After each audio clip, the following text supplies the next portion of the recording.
As above, so below. As within, so without. When Hermes Trismegistus inscribed those words on the Emerald Tablet, he was not offering a poetic metaphor. He was declaring a law, a structural principle of reality itself. And when Neville Goddard stood before his audiences in the 1960s and said, "Consciousness is the only reality. The world is yourself pushed out," he was not inventing a new teaching, he was remembering an old one. These two voices, one from the mists of Hermetic Egypt, one from a mid-century lecture hall in Los Angeles, speak the same truth. They describe the same mechanism. They point to the same secret, that there is no outer world separate from the inner one. That what you are within, you will meet without. That the universe is not a stage you walk upon, but a mirror you are always looking into. Tonight, we're going to trace the golden thread that connects the oldest fragment of Western esotericism to one of the clearest modern teachers of the law. We're going to see how Hermes and Neville were mapping the same territory. And by the end, you'll understand why the Emerald Tablet might be the most Neville-inflected document ever written, centuries before Neville was born. Welcome to Neville Goddard Universe, a place where we explore the living system of truth at the heart of Neville's teaching, and discover how it echoes across every great mystical tradition the world has known.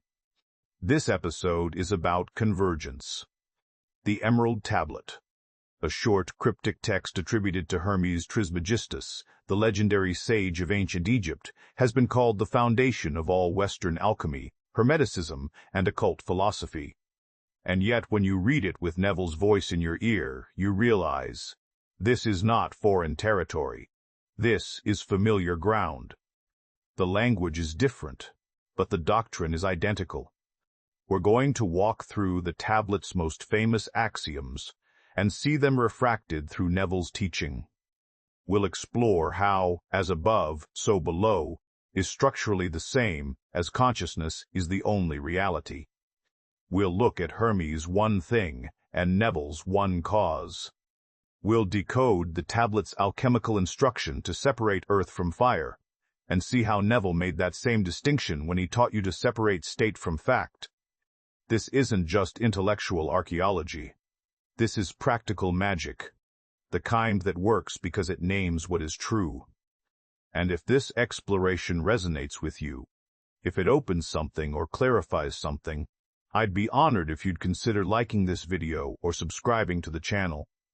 Every mind that walks this path with us strengthens the current. Now, let's begin where Neville always began, with consciousness. Neville Goddard spent decades teaching one unshakable principle. Consciousness is the only reality. Not one reality among many. Not the primary reality with a secondary physical world running alongside it. The only reality. Everything you experience, every person, every circumstance, every object, every event, is consciousness made visible. It is you, pushed out.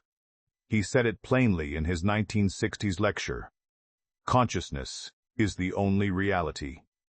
He stood before his audience and told them that the entire world, in all its apparent solidity and independence, is nothing more than the outpicturing of inner states. You are not a small creature inside a vast universe. You are the consciousness in which the universe appears. This is not philosophy. This is not belief. Neville called it law.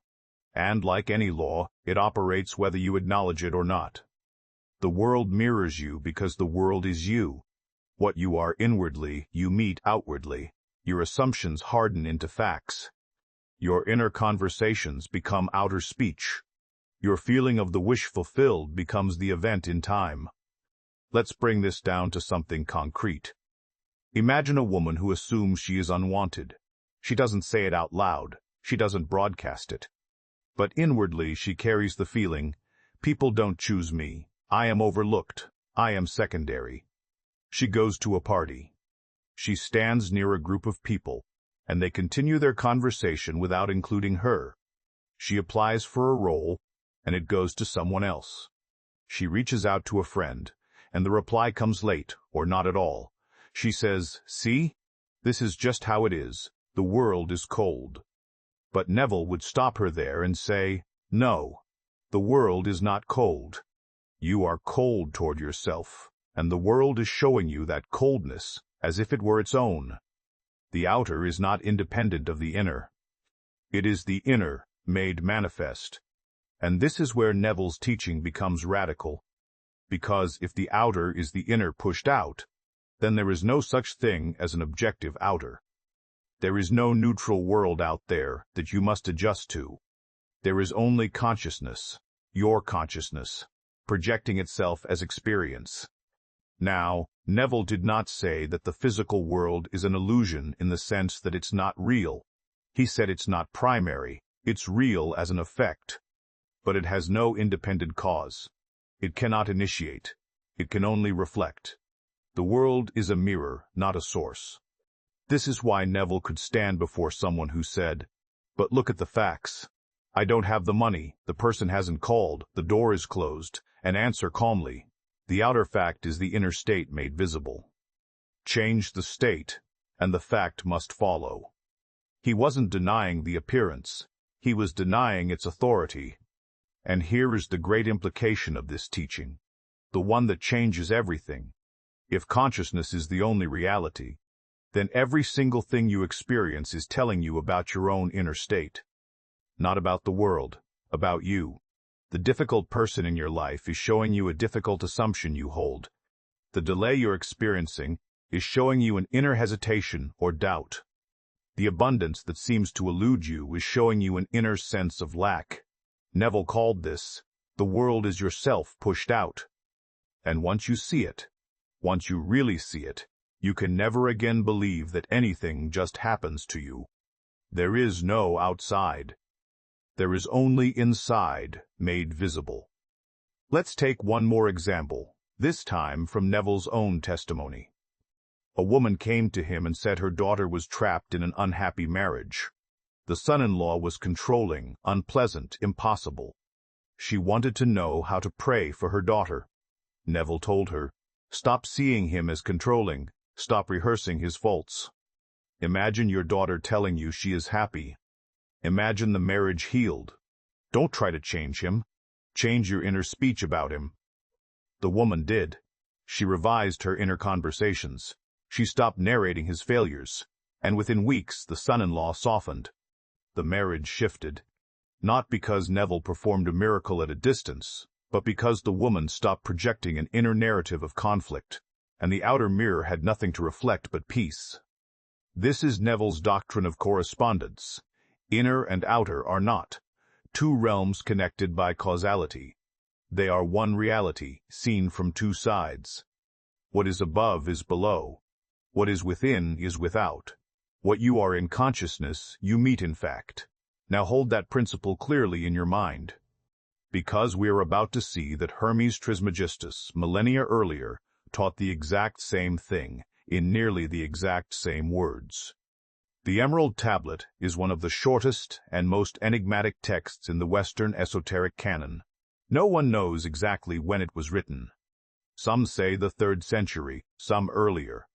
Legend says it was inscribed on a tablet of emerald discovered in the hands of Hermes Trismegistus, Hermes the thrice great, a fusion of the Greek god Hermes and the Egyptian god Thoth, the scribe of the gods, the revealer of hidden knowledge. The tablet was translated into Latin in the Middle Ages and became the foundational text of alchemy and Hermeticism. Alchemists studied it. Mystics meditated on it. Occultists encoded its principles into everything from tarot to astrology to Kabbalah. And at the heart of the tablet is one sentence, repeated across centuries in 1,000 forms: as above, so below; as below, so above. Let's hear the tablet in its most common English rendering. That which is below corresponds to that which is above, and that which is above corresponds to that which is below, to accomplish the miracles of the one thing. Now listen to that again, but this time hear it through Neville's language. What is within corresponds to what is without. What is without corresponds to what is within. This is the law by which consciousness accomplishes all things. The tablet is not speaking metaphorically. It is declaring a structural identity. The macrocosm and the microcosm are not similar. They are the same. The universe and the human being are not parallel. They are identical in nature. What occurs in the invisible realm of mind must occur in the visible realm of matter. They are not two processes. They are one process, seen from two vantages. Neville taught this constantly. He said, "Your consciousness is the cause of your world, not a contributing factor, the cause." And the Emerald Tablet says the same. The below, the material world, corresponds to the above, the invisible realm of consciousness, because they are expressions of the one thing. What is the one thing? Hermes doesn't name it directly, but every Hermetic text that follows points to the same answer. The one thing is consciousness, the one substance, the prima materia, the formless field out of which all forms arise. Alchemists called it the philosopher's stone. Mystics called it the absolute. And Neville called it I am, the nameless awareness that says, before anything else, I exist. In his lecture, "Consciousness is the only reality," Neville said. Consciousness is the one and only reality. It is the first and only cause substance of the phenomena of life. That is Hermes. That is the tablet. One cause, one substance, one thing. And if there is only one thing, then there is no duality. There is no separate outer world that opposes or resists your inner world. There is only the one reality. Call it consciousness, call it God, call it I am, expressing itself as both subject and object, knower and known, imaginer and imagined. Let's go deeper into the tablet. After declaring the correspondence, Hermes gives an instruction. He says, "Separate the earth from the fire, the subtle from the gross, gently and with great ingenuity." Now, to an alchemist, this is laboratory instruction. Separate the volatile from the fixed, the spirit from the matter. But to a mystic, to someone who reads the tablet as Neville read scripture, this is psychological direction. It is a teaching about discernment. Earth is the gross, the material, the fact. Fire is the subtle, the invisible, the state. And Hermes is telling you, do not confuse them. Separate them. See them clearly. Do not let the outer fact, the earth, dominate your awareness. Lift your attention to the inner fire, the state. Because the fire is the cause. The earth is the effect. This is Neville's central distinction. He taught endlessly. Do not let the fact dictate your state. The fact is past. The state is present. The fact is what was. The state is what is. And what is always determines what comes next. You look at your bank account and see lack. That's earth. That's earth. But you can turn from that fact and assume abundance. That's fire. You look at the empty space beside you and see loneliness. That's earth. But you can enter the feeling of love fulfilled. That's fire. Neville would say, the fact has no power except the power you give it by continuing to consent to it inwardly. Separate the state from the fact. Dwell in the state. The fact will follow. Hermes said it this way, separate earth from fire, the gross from the subtle. Do this gently, with ingenuity, not with force, not with denial, but with awareness, with discernment, with the realization that you are not bound to the outer, because the outer is only a shadow of the inner. Let me show you how precise this is. Neville once told the story of a man who wanted a particular job, but had been rejected. The man came to Neville in despair. Neville asked, "When you think of that job, what do you feel?"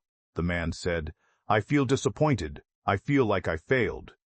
Neville said, "That's the state you're in, and as long as you remain in that state, you will continue to meet its reflection. But if you can separate the fact of rejection from the state of fulfillment, if you can assume you already have the position, the fact will dissolve and the new reflection will appear."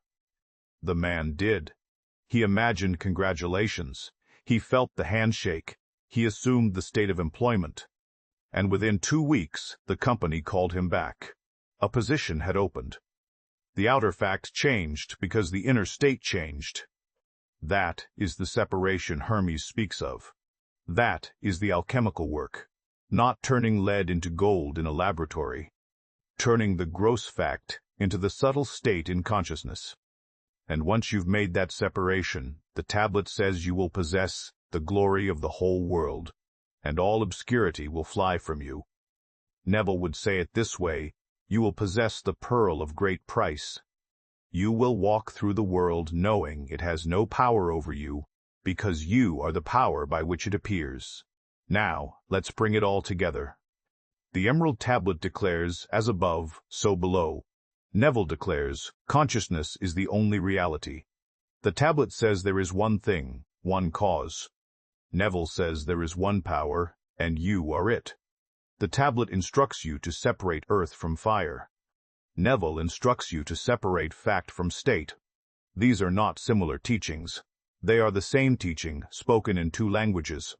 Hermes wrote for initiates in the mystery schools of Egypt. Neville spoke to seekers in the lecture halls of Los Angeles.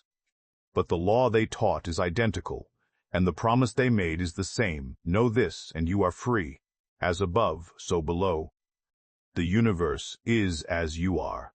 Consciousness is the only reality. What you are within, you meet without. Two ancient paths to the same truth. So how do we live this?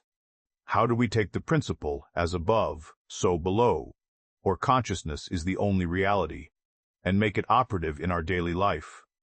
Neville gave us a method. He called it many things over the years: the law, the technique, the secret. But it's always the same movement. Assume the wish fulfilled. Enter the state. Feel it real. Let the outer follow. Let's walk through it now, step by step, in the way Neville himself would guide you. And as we do, notice how the Hermetic principle supports every part of it.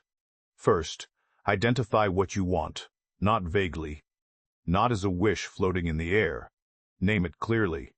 Let's say you want an invitation, a literal invitation to something you've longed to be part of. A gathering, a role, a relationship, a recognition. You want to be chosen, included, welcomed. Now, here is where most people stop. They think of it, they hope for it, and then they wait for the outer world to deliver it. But Neville would say, you are thinking from the earth, from the gross, the material, the fact of its absence. You are letting the below dictate the above. Reverse it. Second, turn within. Close your eyes. This is where Neville's practice of the state akin to sleep becomes essential. Sit or lie down in a comfortable position. Let your body relax completely. Don't try to force anything. Just allow your awareness to settle, to soften, the way it does naturally just before you fall asleep. Neville called this the state akin to sleep, because in this drowsy, peaceful state, the conscious mind loosens its grip, and the subconscious becomes receptive. The inner door opens. Now, in this relaxed state, construct a simple scene, a single moment that implies your wish is already fulfilled.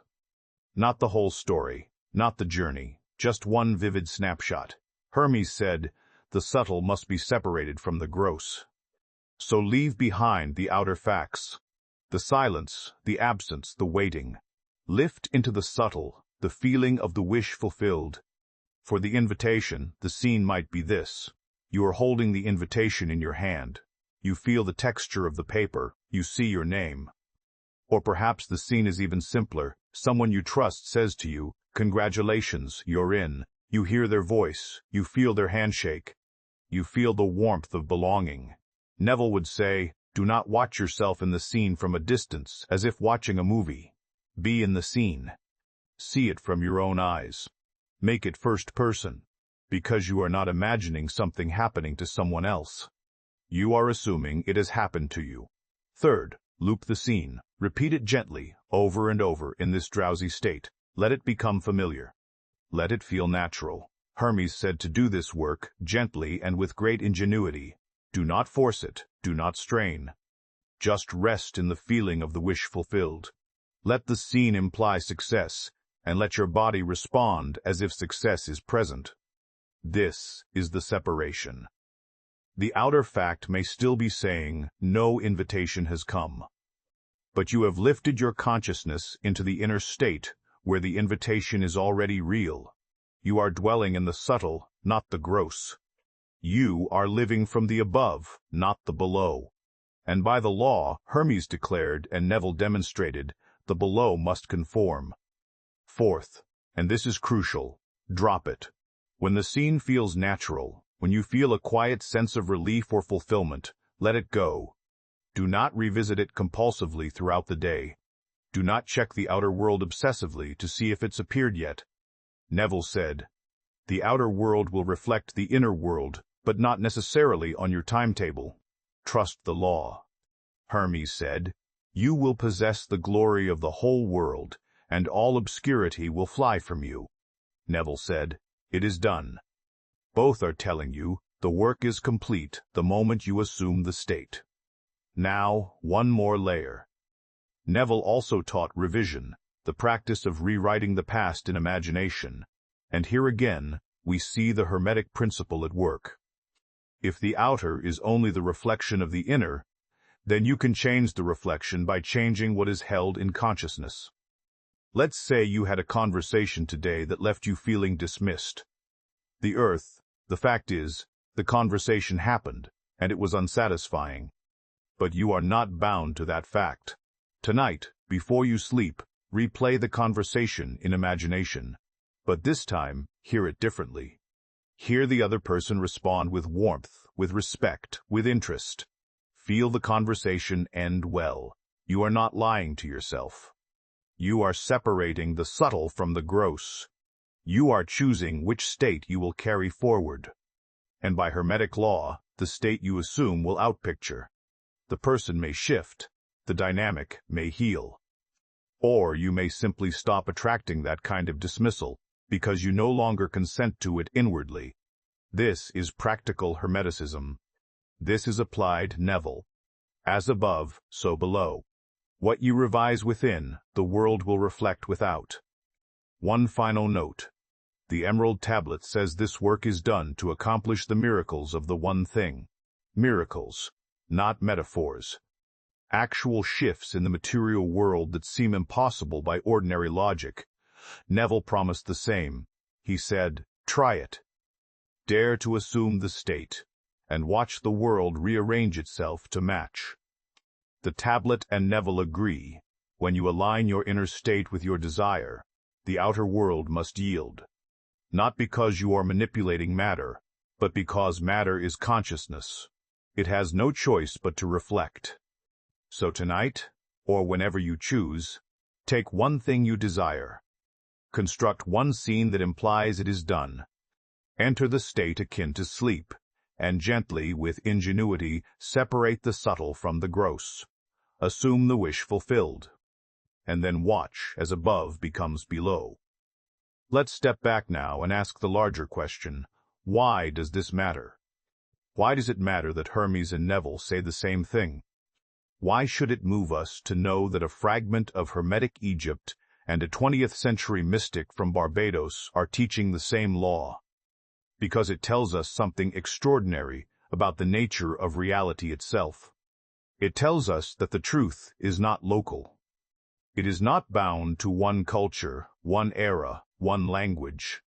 The law of consciousness, the principle that inner and outer are one, that assumption hardens into fact, that you are the operant power.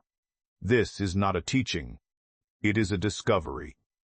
It is a recognition of what is. When different traditions, separated by millennia, arrive at the same principle, we are no longer dealing with opinion or belief. We are dealing with structure, with law. Hermes did not invent as above, so below. Neville did not invent consciousness is the only reality. They both saw the same thing, and they named it. This is why Neville so often said, "Do not believe me, test it."